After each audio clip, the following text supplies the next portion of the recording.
கடக ராசி நபர்களுக்கு 2025 ஜனவரி மாதத்திற்கு உண்டான மாத ராசி பலன். ஜனவரி மாதத்தில் கடக ராசி நபர்களை பொறுத்தவரை செவ்வாய், ஒரு யோக கிரக செவ்வாய் ஒரு ஃபுல் வக்கரத்தில் இருக்கக்கூடிய ஒரு மாதமாக இருக்கு. ராசிக்கு 6ஆம் பாவம்னு சொல்லக்கூடிய தனுசு இடத்துல புதன் மற்றும் சூரியன் இந்த 2 கிரகத்தோட தொடர்பு வரப்போகுது. 8ல் சுக்கிரன், ராசிக்கு 8ஆம் பாவம்னு சொல்லக்கூடிய கும்ப இடத்துல சுக்கிரன், சனியுடன் சம்பந்தம். இப்போ மேஜராக இருக்கக்கூடிய இந்த 4 பிளானட்டு இந்த மந்த்லியை பொறுத்த வரைக்கும் நகர்வு, சுக்கிரனுடைய நகர்வு, புதனுடைய நகர்வு, அடுத்ததாக சூரியன் நகர்வு, அடுத்தது செவ்வாயுடைய மூமெண்ட். அதர்வைஸு சனி, குரு, ராகு கேதுக்கள் இதெல்லாம் அந்தந்த இடத்துல மேஜராக அதே ஸ்ட்ராங்காக நிற்கிது. நகரக்கூடிய அந்த 4 பிளானட் அமைப்புகளில் எந்த ஒரு பிளானட்டுமே கை கொடுக்கக்கூடிய வகையில் இல்லை.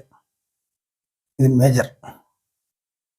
செவ்வாயோட நகர்வு சாதகமாக இல்லை, சூரியனுடைய நகர்வு சாதகமாக இல்லை, அடுத்ததாக புதனுடைய நகர்வு சாதகமாக இல்லை, சுக்கிரனுடைய நகர்வு சாதகமாக இல்லை. ஸோ இந்த 4 கிரகத்துடைய நகர்வுகளும் சாதகமாக இல்லாத ஒரு சூழ்நிலையில் இந்த மாதத்தை கடக்க போகிறீங்க.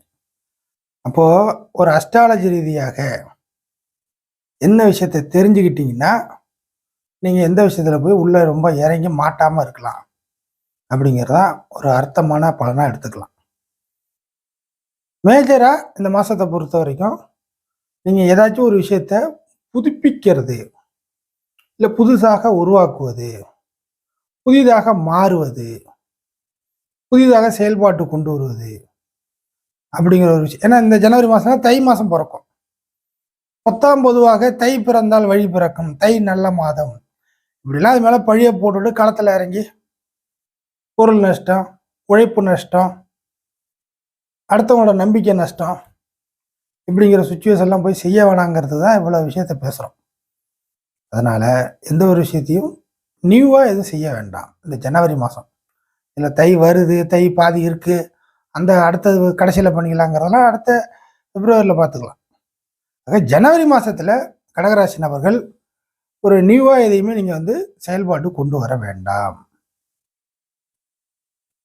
யோகாதிபதி ஒரு நீச நிலைமையிலேயே வக்கரம் அப்படிங்கிற அமைப்பில் இருக்கிறதுனால எந்த ஒரு யோகத்தையுமே, அதாவது எந்த ஒரு தேவைகளையுமே பூர்த்தி செய்வதற்கு கடுமையான போராட்டம் இருந்துக்கிட்டே இருக்கும். இப்போதைக்கு உள்ள சூழ்நிலையில் கடகராசி நபர்கள் எதையுமே முழுமையாக முடியாது.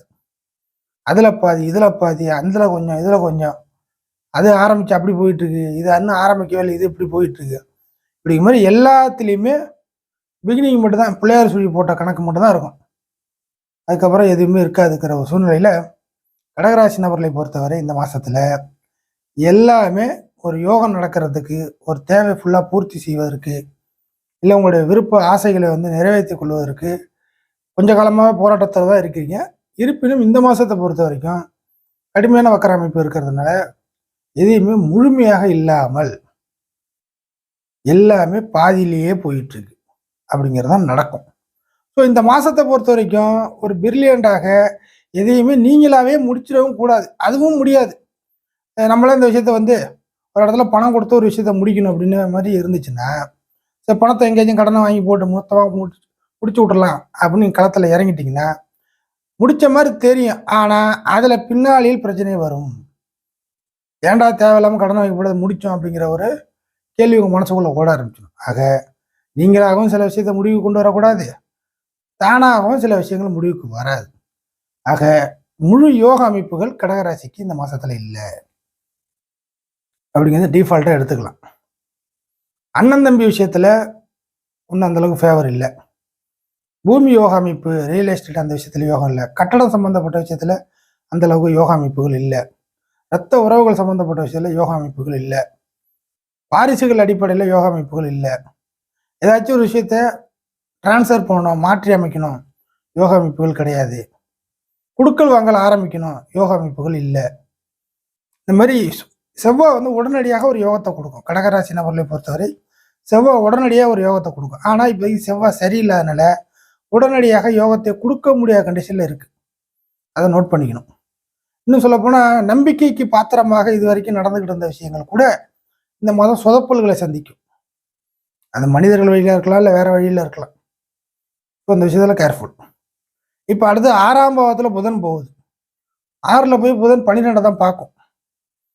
அப்போது ஒரு டாக்குமெண்ட் ரீதியாக எழுத்துப்பூர்வமாக ஏதாச்சும் நீங்கள் செய்கிறீங்கன்னா அதில் ஏ டு செட்டு 4 பேரை மையப்படுத்தி நீங்கள் ஒரு டாக்குமெண்ட் ரீதியாக மூவ்மெண்ட்டு வச்சுக்கணும். தனிப்பட்ட முறையில் உங்களுக்குள்ளேயே முடிச்சிடக்கூடாது.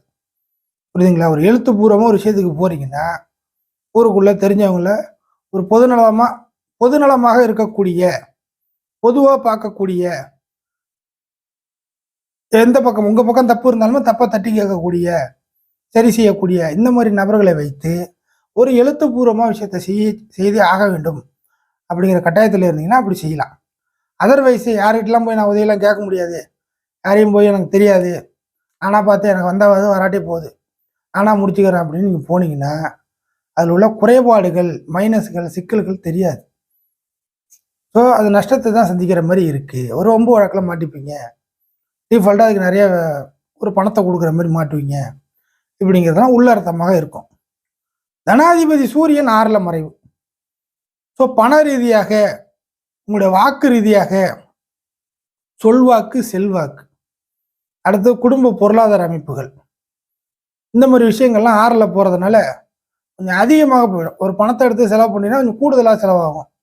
ஒரு வாக்குறுதி கொடுக்குன்னா 1க்கு 2 வாக்குறுதி கொடுக்குற மாதிரி ஆகிடும். புரியுதுங்களா? உங்கள் செல்வாக்கு, சொல்வாக்கு இதையெல்லாம் வந்து ஊருக்குள்ளே பேரை காப்பாற்றுறான்னு போய் உங்களை நீங்கள் இழக்கிற மாதிரியான சூழ்நிலையில் மாட்டிப்பீங்க. குடும்பத்தை நம்பி நீங்கள் எதுவும் களத்தில் இறங்க முடியாது. குடும்ப உறுப்பினர்கள் உங்கள்கிட்ட எப்போ அம்பு விட்டு உங்களை வந்து நெஞ்சில் குத்துவாங்க, முதுகில் குத்துவாங்கிறது தெரியாத ஒரு மாதமாக இருக்கும் இந்த ஜனவரி மாதம். அடுத்ததாக சுக்கிரன் 8ல் மறைவு சனியுடன். இந்த சுக்கிரன் 11 மற்றும் ராசிக்கு 4ஆம் இடத்தை 4 மற்றும் 11. 4ங்கிறது சொத்து சுகத்தை குறிக்கும், அசையும் அசையா சொத்துக்களை குறிக்கும். 11 என்பது கிடைக்கிறத அடுத்த கட்ட லாபம், இரட்டிப்பு லாபம், கிடைச்சதை வந்து அதிகமாக உற்பத்தி செய்து கொள்வது, கிடைச்சதை காப்பாற்றிக்கிறது, இப்படிங்கிற மாதிரி போகும். இதெல்லாம் சேர்ந்து கொடுக்கக்கூடிய கிரகம் சுக்கிரன். சுக்கிரனுடைய காரக விஷயங்கள் என்ன? ஒரு பகட்டாக கொடுக்கும், அதிக செலவு வச்சு கொடுக்கும். புரியுதுங்களா? அதிக செலவு வச்சு கொடுக்கும். யாருக்கிட்ட இல்லாத வகையில் ஒரு பிரம்மாண்டமாக கொடுக்கும். இப்படிலாம் தரக்கூடிய கிரகம் 8ல் போய் மறையுது. போதா குறைக்கு சனியோட வேற சம்மந்தப்படுது. அப்போது சுக்கிரனுடைய விஷயங்கள் முழுக்க உங்களுக்கு கையே கொடுக்காது. எல்லாம் உள்ள எடுத்துக்கிற மாதிரி ஆகிடும். இல்லை ஸ்டன்னாகி நிற்கும். அசையும் அசையா சொத்துக்கள் விஷயத்தில் ரிசல்ட் தெரியாது, லாக்கான மாதிரி இருக்கும்.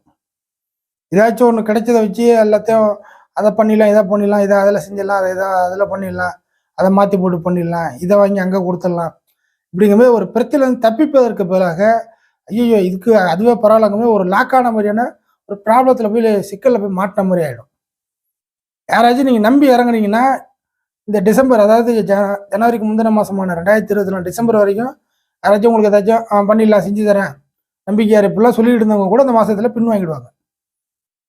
இல்லை வரமாட்டாங்க, இல்லை நீங்கள் தேடி பிடிச்சி பார்த்தா கூட இருக்க மாட்டாங்க. ஆக சில விஷயங்கள், கொஞ்சம் லக்ஸரியான விஷயங்கள், செலவு வைக்கக்கூடிய விஷயங்கள், கொஞ்சம் சில விஷயத்த வந்து இந்த மாதத்தில் மூவ்மெண்ட் பண்ணியிருந்தா அடுத்தடுத்த மாதத்துக்கு சரியாக இருக்கும் அப்படிலாம் சொல்கிறோம் இல்லைங்களா? ஒரு ஸ்டன்னாக நிற்கிற மாதிரியான ஒரு சூழ்நிலைக்கு வரும். ஆக எந்த ஒரு விஷயமும் சுக்கிரனுடைய விஷயத்தில் இந்த மாதத்தை பொறுத்த வரைக்கும் அந்த அளவுக்கு உங்களுக்கு ஃப்ரீயாக கை கொடுக்காது. இதே அடுத்த மாதம் வரும்போது 9ல் உச்சமாயிடும். அது சூப்பர் மாதமாக இருக்கும். இந்த மாதத்தை பொறுத்த வரைக்கும் சனி கூட சம்மந்தப்பட்டதுனால ஒரு ட்ரை கண்டிஷனில் போயிடும். பணங்காசு கிடைச்சும் ஒன்றும் உங்களுக்கு அந்த அளவுக்கு பிரயோஜனப்படாது. கூடவே இருக்கிறவங்க, பழகிட்டு இருக்கிறவங்க, வேலை செய்கிறவங்க கூட பின்வாங்கிடுவாங்க, இல்லை செல்ஃபிஷாக காட்ட ஆரம்பிச்சிடுவாங்க உங்களை பொறுத்த வரைக்கும். அதுக்கடுத்தது எதுவாக இருந்தாலும் ஒரு ஒரு ஃப்ரீயான ஒரு தாராளமாக ஏதாவது செய்யறதுக்கு பணம், பொருள், மற்ற விஷயங்கள்லாம் கிடைக்குமான்னு பார்த்தீங்கன்னாக்கா ரொம்ப லோ பட்ஜெட்டில் கிடைக்கும், ஹெவியாக கிடைக்காது. ஏதாச்சும் நீங்கள் ஒரு விஷயத்த வாங்க போனால் கூட உங்களோட சூழ்நிலை இந்த மாதத்தை பொறுத்த வரைக்கும் கொஞ்சம் நல்லா தாராளமாக வாங்க போக ஆரம்பிச்சு நீங்கள் இந்த மாதத்தை பொறுத்த வரைக்கும் சூழ்நிலை கருதி அப்படியே ஒரு என்ன சொல்கிறது சின்ன லெவலில் வாங்கிட்டு வந்துடுவீங்க. ஒரு 100 ரூபாய்க்கு ஒரு நல்ல ஒரு பொருள் ஒன்று வாங்க போகிற நீங்கள் அது போகிறதுக்குள்ளேயே எல்லாமே தகராறாக பஞ்சாயத்தாக போய் 10 ரூபாய்க்கு அந்த பொருள் பரவாயில்ல, ரொம்ப லோவாக இருந்தாலும் பரவாயில்ல, வீணாக போனாலும் பரவாயில்ல, நான் சரி பண்ணிக்கிறேன் அப்படின்னு சொல்லிட்டு தயக்கத்தை உங்கள் மேலே போட்டுக்கிட்டு அது வந்து வீணாக போன பொருளை கூட ரொம்ப காசு கம்மியாக கொடுத்து வாங்கிட்டு வந்துடுவீங்க. நல்ல பொருளை வாங்குறதுக்கு போல் கெட்ட பொருளை காசை கம்மியாக கொடுத்து வாங்கிட்டு வந்துடுவீங்க. இந்த மாதிரியான ஒரு முன்னுக்கு பின் முரணான ஒரு பலன் தான் கடகராசிக்கு அமைய போகுது. எல்லா விஷயத்திலும் கேர்ஃபுல்.